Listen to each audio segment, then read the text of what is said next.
Welcome back, I'm Kimberly, and this is Floral Art Online, the Designs Dissected series, where we have our AI DesignEye look at one of my previous competition designs and give us an analysis based on the principles and elements of design, the same way we are judged in competition, but also some suggestions for improvement. This week, because I got some really good feedback from the last video that was about an abstract design, I dug up another one that was a petite design, but still in the abstract design style. And this one actually was a prize winner. I was very surprised, but very pleased. With a petite design for this particular competition, we have 25 centimetres square or volumetric size that can be used. And it was staged on a supplied stand. The stand itself is that 25 centimetres, so that we know we can't go outside of where the stand is, and it's judged from the front.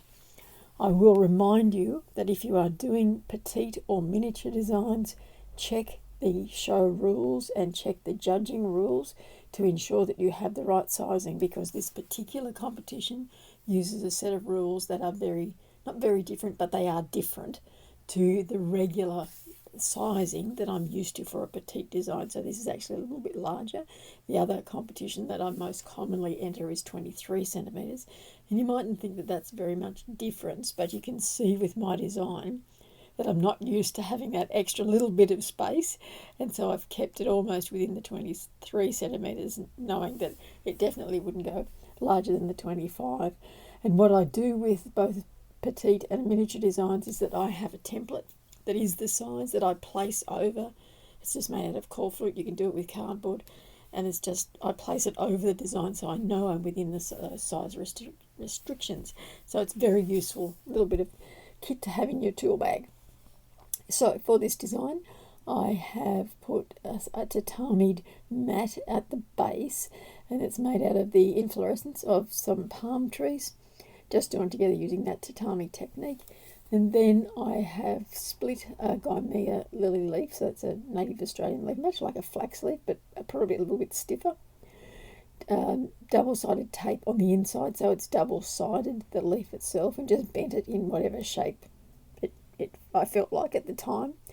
I've got some cork pieces that were naturally curved, so I wanted to introduce a different geometric shape to the design, just put them randomly through the design. And then through the top of the top horizontal piece, there is a twig of gumnut seed pods. And one section is facing up and the other is facing down. Now this is probably a little bit controversial in terms of the abstract. You will have heard me talk before about we should be using plant material in a non-natural way. And it could be argued by some judges that those seed pods, the gum nuts, are actually, that's how they would appear on a tree, which is quite true, but they wouldn't have the extra bit popping up the top. It would just be the branch hanging, maybe at that angle, maybe not. There's no real way that they appear on a tree. It just depends on how the tree's developed. So I obviously got away with it in this competition. You will see by the blue dot on the staging area that I actually was awarded a prize for this. It was the first prize award, and I was, as I said, quite ecstatic by that, because I thought at last I've gained the idea of the abstract form. But let's now see what DesignEye has got to say in its independent analysis of this particular design. Looking at line, first of all, the curved lines formed by the broad green leaves create a dynamic sense of movement, guiding the eye throughout the arrangement. The addition of the vertical branching structure adds a contrasting linear element, introducing a subtle vertical tension to balance the curves. And I think, actually, what I wanted when I was designing it was that I wanted mostly straight lines, and the leaves themselves have decided that they're going to be, parts of them are going to be a little bit curly and a little bit relaxed, and so give that sense of curved line rather than the straight line. And maybe the plant material knew better than me, because in the long run the curved lines actually work better, because otherwise the only curved line would be the cork, and that would be too much of a contrast. So shape and form. The bold wide curves of the leaves form a structured yet fluid composition. The addition of the cork pieces introduces geometric shapes, contrasting with the organic curves of the foliage. Handy. Sometimes a design just works out for you. But it's an interesting analysis because, as you can hear in my voice, this was not what I had in mind. I wasn't actually thinking of this all along because I'm so obsessed with understanding what an abstract design is that my mind just repeats, not natural, not natural, just don't do it in a natural form. And I don't always focus on these elements and principles of design to get the design as right as I can. So this is a good reminder for me as well about incorporating all of those things that you're going to be judged on anyway, but think about them as you're doing the design, not just what the design style is. Texture. The design successfully juxtaposes textures, the smooth glossy leaves, the rough matte finish of the cork pieces, the natural texture of the twig-like base. This contrast adds depth and tactile interest. And that's good because often with a petite design, it's very difficult to get that textural contrast. So I'm pleased that the cork, even though it's smooth, gives the appearance of the rough finish and a matte finish.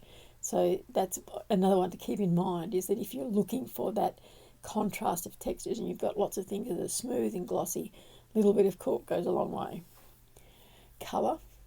The neutral palette of greens, browns and natural wood tones creates a calm and harmonious composition. The earthy colours are understated, perhaps intentionally, to highlight the structural elements of design. No, not intentionally, I have to admit. I think, in all honesty, this is just a colour palette that I enjoy.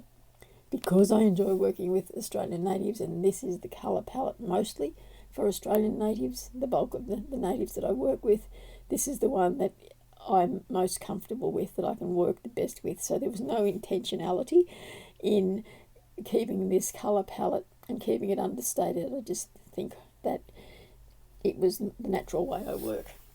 Space. Negative space is effectively used to prevent the design from feeling overcrowded.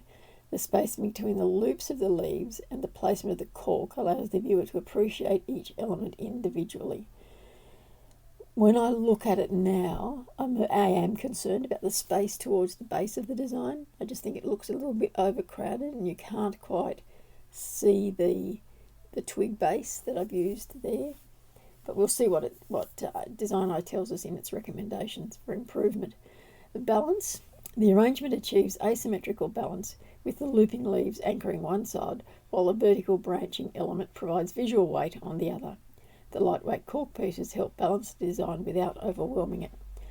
I think there's a tendency for the cork pieces to overwhelm the design a little bit, and perhaps they needed to be less or smaller or a different shape. I don't really know. I just think that when I look at the image, that the cork piece that's at the front of the image as you look at it is drawing my eye there rather than letting me look at the whole of the design or it being interest equated, which is what we would expect from an abstract design. Proportion. The scale of each element works well within the petite dimensions, ensuring the design feels complete without exceeding the size limit. The cork pieces could be slightly smaller to better complement the petite scale. So obviously it's feeling that they're somewhat out of proportion, and I agree with that. I think they are out of proportion. Rhythm. The repetitive curves of the leaves and the consistent placement of the cork create a rhythmic flow guiding the eye through the composition. The twig base adds a subtle rhythmic texture at the bottom, grounding the design. Now this is something that is good to be reminded of as well, is that although the cork pieces are not quite the right size, their placement and the repetition of them gives you some rhythm in the design. So it's not saying take them all out, they're too big. It's about keeping them in, but keeping them in proportion and scale to the design itself. Emphasis. The looping leaves serve as the primary focal point, with their bold curves immediately capturing attention. The cork pieces, while secondary elements, add interest and contribute to the overall abstract theme. I'm not convinced. I would like to see it. I think it's, now that I look at it, I think it's the size of the cork pieces that's throwing me off. I think I'm drawn to them first, not so much to the green and to the curves. I'd have to do it again. Harmony and unity. The design feels cohesive due to the repetition of earthy tones and organic materials. The abstract theme is well executed, with all elements contributing to the unified concept. So obviously that's why it was given in first place, because it does, all of it adds to a feeling of abstract interpretation. But it's a cohesive design. There's nothing that's jarring, nothing that's throwing you out of the design. So that's a good result from the design, which is obviously what I wanted. But let's now see about some of the suggestions, because I am really interested in the suggestions for this one. Enhance vertical integration. The vertical branch, which is the gum nuts, should be extended slightly or given a more prominent placement to further emphasize vertical movement and add height within the 25 centimetre limit. So that's very true. And I think, as I said right at the beginning, I think that I am so conditioned to a smaller petite size that I worried about being too generous and going too high and getting it out of proportion in that sense. Because it's a square or cube, basically, you still need to keep the proportional placements right. And I'd have to practice it a bit more at this size to be comfortable with it. But I can see the value in having that vertical placement more dominant, and perhaps that's the thing that should be almost the focal point. Cork placement. Consider reducing the size of the cork pieces or varying their orientation to create a less predictable pattern and add more visual intrigue. And I agree with that completely. As I've said, having looked at it as we've gone through the analysis, I really do think that the cork placement needs a lot of attention. So what else is there? Highlight negative space. Introduce slightly more negative space between the curved leaves to enhance the sense of openness and further emphasise the dynamic lines. So that's what I talked about at the beginning, about that bottom of the design is a bit cramped. It's a bit crowded for the rest of the design. So a bit more negative space in that area would definitely help the overall design. Introduce subtle colour accents. Adding a small touch of a contrasting colour, such as a soft orange or a muted red, could create a point of interest without overwhelming the earthly palette. And I could probably do that with a grevillea of some description, because they're light and airy as a flower. It's not going to be too dominant or too heavy within the design. Or even if I could find some flowering gum, I could have used that instead of the gum nuts and had that as part of the focal area. Base integration. The twig base could be made slightly denser or arranged with more variation in direction to better integrate with the design and prevent the bottom from appearing flat. It does appear flat, and I just, in doing it, I remember thinking I just want something underneath it to enhance the colour of the gum nuts that I've used at the top of the design.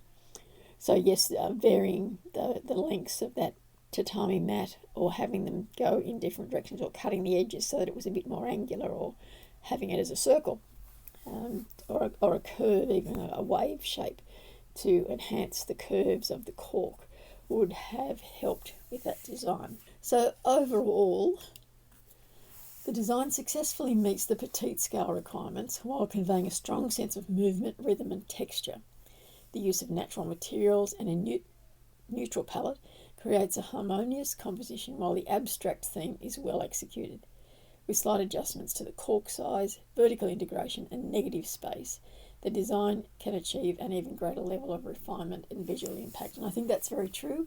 And I think it's interesting, out of all of those suggestions that it gave us, the ones that the analysis feels is the most important is the size of the cork, which we saw all the way through, vertical integration, so bringing it a little bit higher and giving some vertical emphasis to the design, and the negative space at the bottom are the things that need to be worked on the most. So there we have our analysis for this week of our abstract petite design. If you would like one of your designs analysed by DesignEye, all you need to do is upload the image of the design to our website, and within about 24 hours you'll have an analysis just like this come back to you.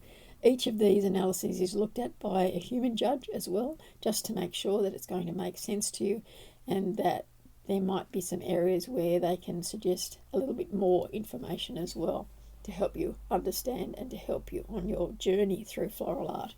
But for now, for this week, I'm Kimberly and this is Floral Art Online, the Designs Dissected series.